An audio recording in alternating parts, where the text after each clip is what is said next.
It is surreal to have two groups, Hamas and the Israeli government, intent on destroying each other, suddenly talking, hoping to prolong the truce before going right back to the war. But both sides have their own goals, their own interests, driving what they hope to extract from a truce. Some quite obvious, making headlines every day, and others rumbling just below the surface. So what are both sides actually hoping to achieve, extending the truce before going back to war? Since this war began, Israel and its allies have been concerned that any pause in fighting could benefit Hamas. You have to expect a group like Hamas, a terrorist group, which clearly doesn't abide by laws of war, will try to take advantage of any pause in the fighting for their own benefit. Hamas has been calling for a deal like this for weeks, and each additional day of a pause in fighting buys it time. If they believe, and I think they must believe, that Israeli Defense Force is going to drive further into Gaza City, it gives the Hamas fighters there time to prepare their positions, to train, to lay IEDs. And remember, the ground offensive has mostly been limited to the area around Gaza City.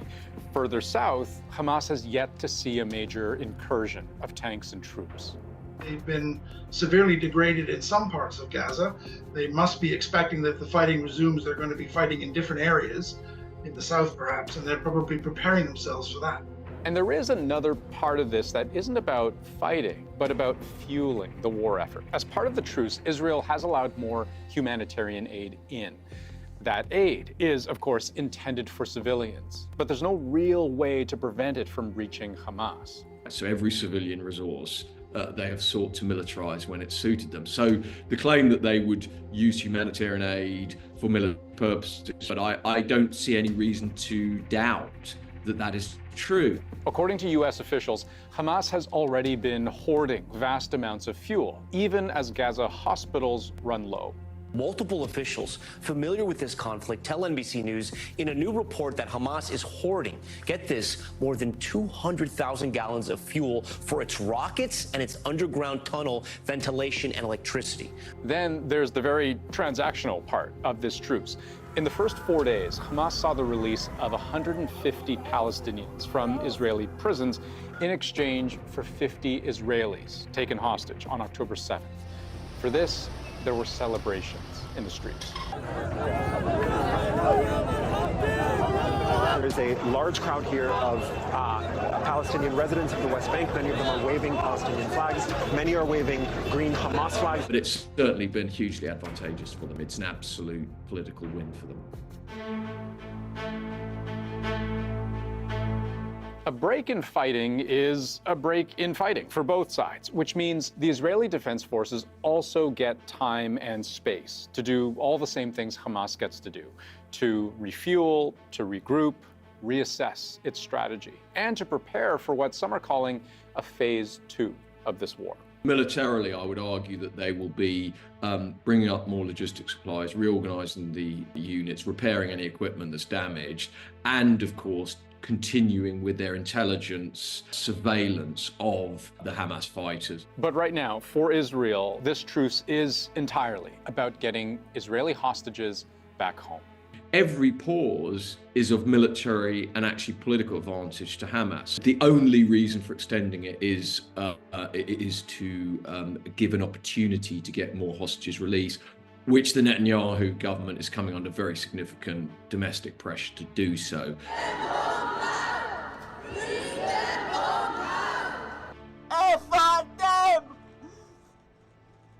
אני דורשת מבנימין נתניהו ומכל הקבינט לתת לנו תשובות. אין לנו כוח יותר. For Netanyahu, stopping the flow of hostages before this truce has run its course would be politically difficult, especially when reunions like this are seen worldwide. The Brodich children in a happy dog pile with their beloved family pet Rodney. The children aged 4, 8, and 10, along with their mom, are part of a group of hostages who were released Sunday. And with every hostage that Hamas does release, their end of the rope in this tug of war gets shorter. They have less leverage, and less room to bargain means Israel can resume what it has done for the first 7 weeks of this war. אז אני מבקש להבהיר, אנחנו במלחמה, ונמשיך במלחמה. נמשיך במלחמה עד שנשיג את כל היעדים שלנו. And there is good reason to think Israelis, especially Jewish Israelis, support that fight. In one poll, 93% of Jewish Israelis rated the Israeli army's performance so far as either good or excellent. That was earlier this month from the Israel Democracy Institute, a think tank in Jerusalem. That same poll found only 21% of Israelis saw a truce as an acceptable way to get hostages back. Netanyahu will have considered all of that.